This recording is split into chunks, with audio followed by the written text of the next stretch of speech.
Wannan matar 'yar Europ ta baro ƙasarta domin ta zo Afirka ta auri wani baƙin mutum.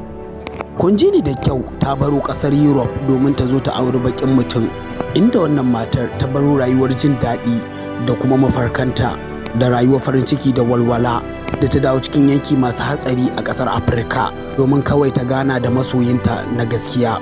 A ƙasar Kenya akwai wata mata da ake kira da Leni da kuma mijinta Bin, wanda waɗannan mutane ana magana a kansu sosai, waɗannan ma'aurata, domin Leni tana cikin soyayyar masoyinta, domin ta ce daga kallon farko ta faɗa da soyayyar shi.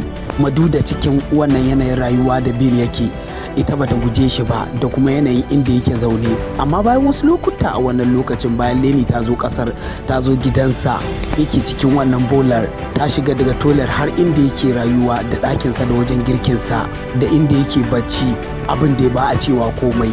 Amma kuma duk da haka ita kuma wannan Leni bata guje shi ba, duk da kuwa ta saba da rayuwar jin daɗi a ƙasar Germany. Amma ku canki wani abu, kuma Leni ta zaɓi ta zauna tare da Bin a wannan lokacin domin ita ba ta yi masa wani hukunci akan cewa ga yanayin zaman da yake ko a inda yake zaune. Iyayenta sun yi iya bakin ƙoƙarin su ganin su ga ta koma can, amma ta ce a'a, ita tana son masoyinta domin za ta zauna da shi a nan, domin ita ta samu wasu family ɗin ma a nan. Kuma Leni tana matukar son yara domin tana da ra'ayi akan wasanni da yara da zama da yara kuma. Amma kuma duk da haka Leni ta zaɓi ta zauna a wannan inda masoyin nata yake.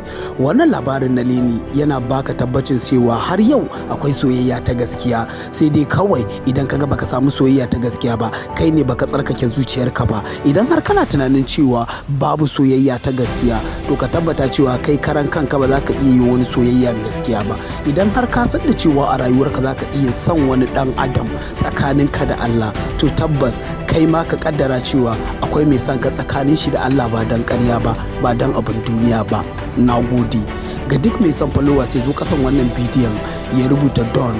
Kai ma idan ka ga ɗan uwanka ya rubuta don, kawai kai following ɗinsa, da haka duka kowa sai samu followers. Na gode.